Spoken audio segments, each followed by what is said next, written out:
Hey guys, I'm Candy Robertson and I'm a social media expert, and I'm here to tell you how I made $1,000 in one day using Instagram.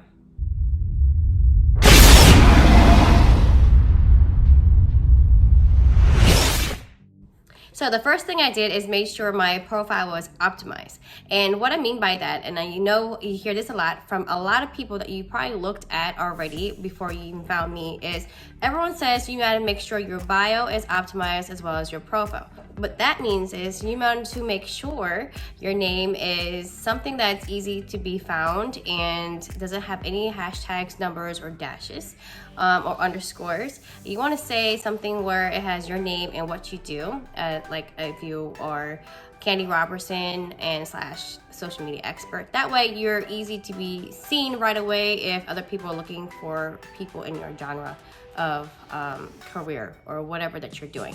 And then you want to write in the next few lines what you do and how you can help the people that are following your audience, correct? And then you want to add your call to action or a CTA. So you want to say, click here for a free download, and you want to use emojis. Emojis are great. It just makes the overall aesthetic better and more approachable, and you want to make sure you tell people to go click on your bio or the link or whatever you want to have people see you. The next thing you want to do is make sure your profile aesthetic is clean and it has a theme. Which that means is if you have an overall theme or color aesthetic, you want to keep it very clean, organized in a manner where you're providing information, people can actually see you, and they see that you're professional enough to work on your profile and keep it organized, and so people can easily find content on your page based on what you post. The next thing you want to do is to establish relationships with your followers. So I use a tactic called relationship marketing, a technique where you build relationships with your followers. That's why it's called social media. You're not there just to post for yourself, but to post for your audience, your followers, and you want to engage with your followers as well. So you want to respond back to comments. You want to like other people's posts. You want to leave genuine comments on people's pages as well as your followers, and also your target audience. The best way to break your ice on stories is not just posting stories about yourself, but to actually engage with your followers through stories.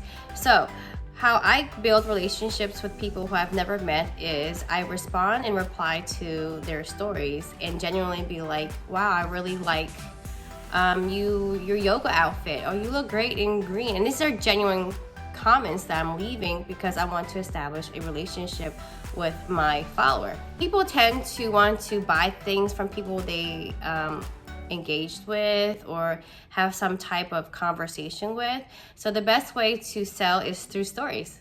What happens when you do that is you alert the follower that you exist. So the way the algorithm works on Instagram is that if the more you engage with your followers, the more your followers see you.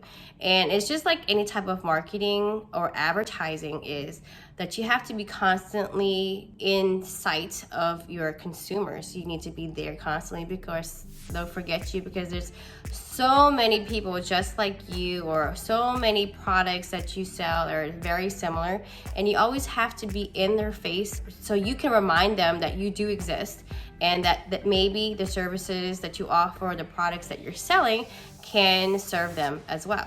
The last thing you're gonna do is sell through your direct messages. And not to sound spammy or anything like that, you're gonna do the same thing that you're gonna do with your stories.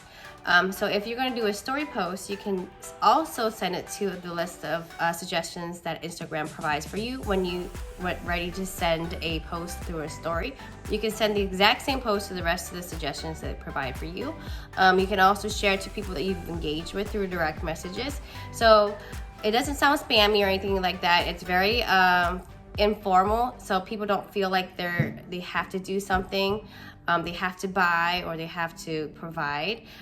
So this also is a reminder that, you know, you do have this product that you're selling or the service that you're offering, and it may land on a day that they're ready to spend money on with you. And that's why you constantly have to show up for yourself on social media, because a lot of people do forget about you, and you have to, in a sea of business owners, you have to make sure you're always in your consumers' faces. If you found this video helpful, you can click on the subscribe button to my channel for more tips and tricks on how to make money with social media for business. Follow me on Instagram at iCandyland. Also visit my website, iCandyland.com. You can book a consult with me.